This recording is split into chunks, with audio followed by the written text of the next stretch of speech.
নমস্কার, আমি প্রিয়াঙ্কা। আমার ছোট্ট একটি জীবনধারায় আপনাদের সকলকে স্বাগত জানাই। তো এখন রান্না শুরু হয়ে গেছে।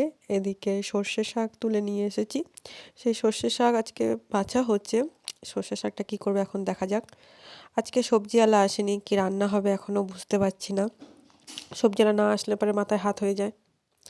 এদিকে ডাল বসিয়ে দিয়েছি, ডাল হয়ে গেছে, ভাতও হয়ে গেছে। দেখা যাক আর কি রান্না করা যায়। ওই যে বললাম সবজিওয়ালা আসেনি, অনেকক্ষণ দেখলাম সবজিওয়ালা এলো না। এখন দোকানে যাচ্ছি, সোয়াবিন নিয়ে আসি। সবজিওয়ালা না থাকলে ওই একটাই অপশন সোয়াবিন, যেহেতু আজকে বৃহস্পতিবার নিরামিষ করতে হবে। রান্না আমার ডান। চলো আজকে দেখা যাক কী কী রান্না করেছি। ভাত তো হয়ে গেছে। এদিকে আছে সর্ষে শাক, যেটা বেঁচেছিলাম সেটা সর্ষেটা বাটা করেছিলাম।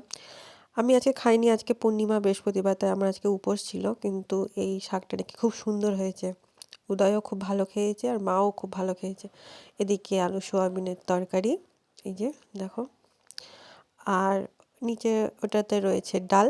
সবাই তো তখন দেখেছিলে যখন ডাল ফুটছিল।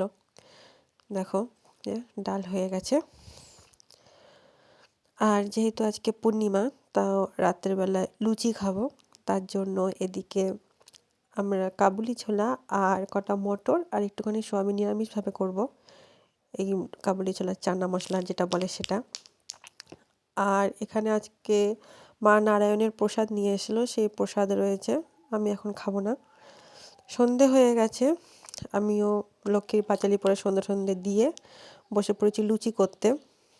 দেখো ময়দা, এখানে ময়দা নিয়েছি, চিনি নিয়েছি, অল্প করে লবণ নিয়েছি আর কালো জিরে নিয়েছি। এবার সাদা তেল দেবো। সাদা তেল দিয়ে ময়ম করে ভালো করে ময়দাটাকে মেখে নেবো। তো আমার ময়দা মাখা হয়ে গেছে। এর উপরে ভালো করে সর্ষের তেল কেন বলছি, ভালো করে সাদা তেল দেবো। সাদা তেল দিয়ে কিছুক্ষণের জন্য রেখে দেবো।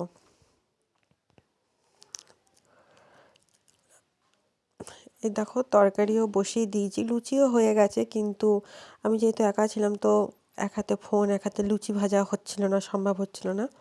তো আমাদের তরকারিও হয়ে গেছে। তরকারির পরে আমি দুটো লুচি খেয়েছি। তো তারপর থেকে শরীরটা আমার খুব খারাপ করছিল। এরপরে আমি আর একটুও ভিডিও করতে পারিনি। ফুচিকে নিয়ে কোনো মতে একটুখানি পড়তে বসিয়েছি। তো আজকে আমার ভিডিওটা এইটুকুনি, টাটা।